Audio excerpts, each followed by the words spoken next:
எல்லாருக்கும் வணக்கம். இப்போ நாங்கள் வந்து தாம்பூல பை தைக்க போகிறோம். இது ஒரு பேன்சி துணி. இது வந்து இந்த துணியில் தாம்பூல பை தைக்க போகிறோம். அது எப்படி தைக்கிறதுன்னு நீங்கள் பாருங்கள், நான் சொல்லி காட்டுறேன். இப்போ நம்ம இந்த சிங்கிள் துணி வச்சுருக்கோம். இந்த துணி வந்து அகலம் 8, உயரம் 10. அதே மாதிரி லைனிங்க்கு நான் ஒரு துணி எடுத்து வச்சுருக்கிறேன். அதுவும் இதே அளவு தான். ஏற்கனவே ஒரு சாம்பிள் தைச்சிருக்கேன் நான். அது உங்களுக்கு காட்டணுங்கிறது காட்டுறேன். நான் தாம்பூல பை நம்ம சொல்லுவோம். அந்த தாம்பூல பை ஏற்கனவே நான் தைச்சிருக்கேன். அது எப்படி தைக்கிறது அப்படிங்கிறதுன்னு தான் காட்ட போகிறேன் நான் இன்றைக்கி. உங்களுக்கு நல்லா பார்த்துக்குங்க. இது பார்த்திங்கன்னா இது அகலம், இது உயரம். இது அகலம் 8 இன்ச்சு, உயரம் 10 இன்ச்சு. தையல்லாம் போனால் நமக்கு வந்து எப்படி இது 9 வரும், இது 7 வரும். நான் ஒரு இது பீஸ் தைச்சி காட்டுறேன் பாருங்கள்.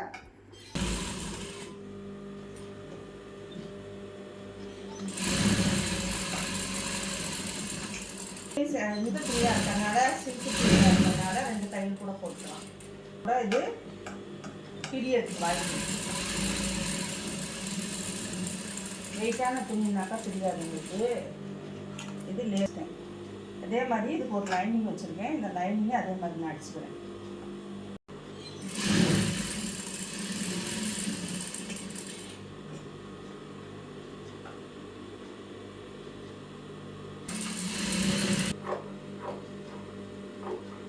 இந்த மாதிரி சில்க் துணியில் தைக்கும் போது நமக்கு கொஞ்சம் சிரமமாக தான் இருக்கும். ஆனாலும் நம்ம வந்து பார்த்து ரெண்டுமே கரெக்டாக ஈவனாக வச்சு பண்ணினோம்னா ரொம்ப ஈஸியாக இருக்கும். இதை பாருங்கள், நான் இப்போ கொஞ்சம் எக்ஸ்ட்ரா இருக்குது, கட் பண்ணிக்கிறேன். நம்ம கட் பண்ணிக்கிறோம். இப்போ ரெண்டுமே ஒரே ஈவனாக நம்ம கட் பண்ணிக்கிறோம். நீங்கள் பண்ணினாவே தெரியும்.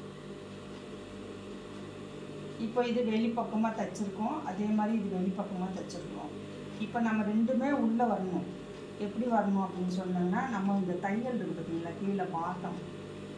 இந்த பாட்டம் வந்து நம்ம இது வந்து பிரியாமல் இருக்கணும். இந்த துணி நம்ம எதாவது எடுக்கும்போது வெளியே வராமல் இருக்கணும். அப்படின்னா இந்த 2 பாட்டத்தையும் யூனாக வச்சு ஒரு தையல் போட்டுக்கலாம். நம்ம இதை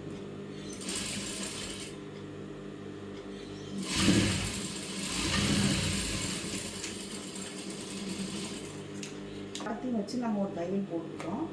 இது பார்த்தீங்கன்னா இது பாருங்க, இது உள் பக்கம், இது உள் பக்கம். அப்போ இப்போ திருப்பினோம்னா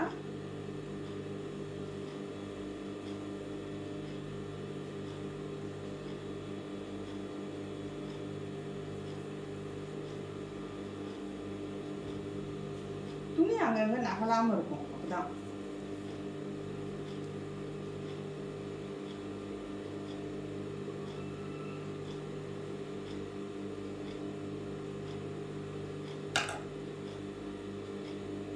வந்து உள் துணி நம்ம ஏதாவது பொருள் எடுக்கும்போது இப்படி வெளியில் அந்த பீஸும் வந்துடும் ஒரு சில இடத்துல. அப்போ அந்த மாதிரிலாம் வராமல் இருக்கிறதுக்காக தான் நம்ம இந்த தையல் போட்டுருவோம். அப்படி ஒரு தையல் போட்டால் ரொம்ப ஸ்ட்ராங்காகவும் இருக்கும். அந்த பீஸ் எங்கேயுமே நகலாமல் கொள்ளாமல் இருக்கும். இதை கொஞ்சம் இதை கார்னர்லாம் எடுத்து விட்டுக்கலாம். வரலையே நம்ம தையல் போடணும். ரொம்ப ஈஸியான வேலை தான் பார்க்கறதுக்கு. இல்லைன்னா நீங்கள் துணி கட் பண்ணிவிட்டு அது தைக்கும் போது நமக்கு கொஞ்சம் சிரமமாக தான் இருக்கும்.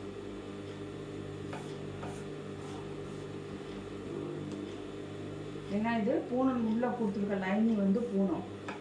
இது மேலே இருக்க பீஸும் வந்து பூனம் சாரி தான்.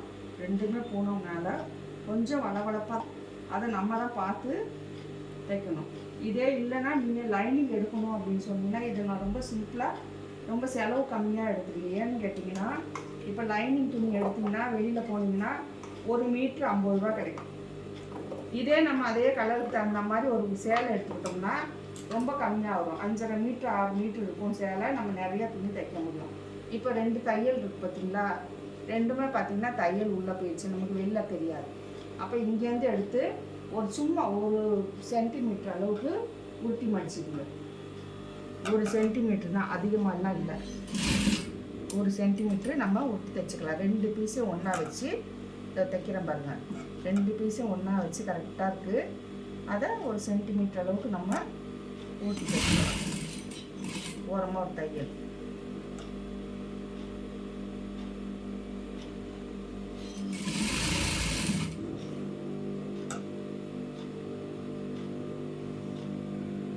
இதை வந்து பொட்லி பேக் அப்படின்னு இதை கேட்டிங்கன்னா, இதில் போட்டிங்கன்னா கூகுள்லாம் போட்டிங்கன்னா வச்சுங்க, பொட்லி பேக்னு வரும். நம்ம வந்து தாம்பூல பை அப்படின்னு சொல்கிறோம். ஏன் தாம்பூல பை அப்படின்னு சொல்கிறோம் அப்படின்னா, ஒரு மங்களகரமான விஷயமாக்கு தான் நம்ம இதெல்லாம் பயன்படுத்துவோம்.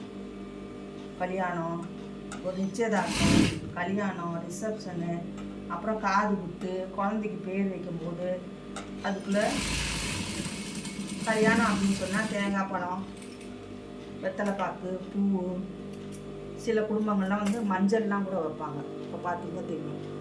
இது தாராளமாக ஒரு தேங்காய் வைக்கலாம், ஒரு லட்டு, மைசூர் பாக்கு மாதிரி, வெத்தலைப்பாக்கு, பூ அந்த மாதிரி வச்சு கொடுக்கலாம். இதை நான் ஏற்கனவே இந்த மாதிரி தைக்கணும். அப்போ நமக்கு பார்த்திங்கன்னா உள்ளே பிசுறு எதுவுமே இருக்காது. பார்த்திங்கன்னா தெரியும், எங்கேயுமே பிசுறு இல்லை, தையலும் தெரியாது. இது கொஞ்சம் நீட்டாக இருக்கும். அது இல்லாத இப்போ நான் வந்து இந்த சுருக்கு எப்படி வைக்கிறது, இந்த சுருக்கு எப்படி தைக்கிறது அப்படிங்கிறது காட்டுறேன். இது வந்து இப்போ இதே நூல் போட்டால் உங்களுக்கு கஷ்டமாக இருக்குமா என்னன்னு தெரியல, ஆனாலும் நான் உங்களுக்கு போட்டு காட்டுறேன். இப்போ பார்த்தீங்கன்னா இங்கேருந்து வந்து ஒரு 1.5 இன்ச்சுக்கு மார்க் பண்ணிக்கணும்.